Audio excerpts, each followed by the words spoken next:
Yo, what's good guys? This is Nightwing2303 from WearTesters.com. The BrandBlack Force Vector Mesh, aka the Force Vector Court, has officially released, so you know what that means?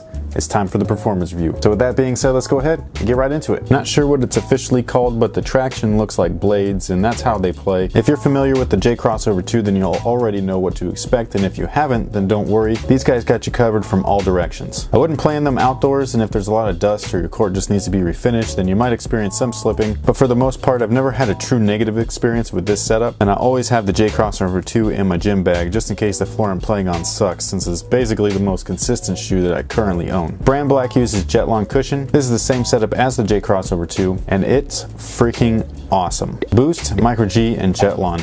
Best foam cushions currently available at the moment, and in no particular order. It's responsive, low enough to the ground to offer good court feel, and best of all, it lasts. The foam midsole has a higher rubber content than your typical EVA or Phylon setup, so you'll enjoy the cushion much more than your average budget-friendly model. If you're skeptical, all I can really say is, just try it. You might end up really liking it. A molded micro mesh is used along the entire upper with a few synthetic layers on the tongue and the heel. This stuff is awesome and slightly more supportive than the woven upper found on the J Crossover 2. You can't see it, but under the mesh there's actually a web-like system in place that makes up the entire structure of the shoe. The lacing system is attached to it, and then the mesh is wrapped basically around that and your foot as well. This setup makes it so you'll have an upper that's supportive but doesn't require any break in time. Personally, I prefer the woven upper on the J Crossover 2, but this setup is a very close second. Neither one of them is truly bad. It just depends on your personal preference. I feel that they fit true to size, but if you want a really snug fit, since it is mesh, then going down a half a size might work well for you. However, I wouldn't go up half a size at all. You might end up with a shoe that's just too loose. Lockdown is superb. As mentioned earlier, under the mesh upper is a web-like structure that is the actual shoe, and that's what's keeping you locked in and ready to roll. Their support features mimic that of the J Crossover 2. They share the same tooling, so you're going to receive the same platform,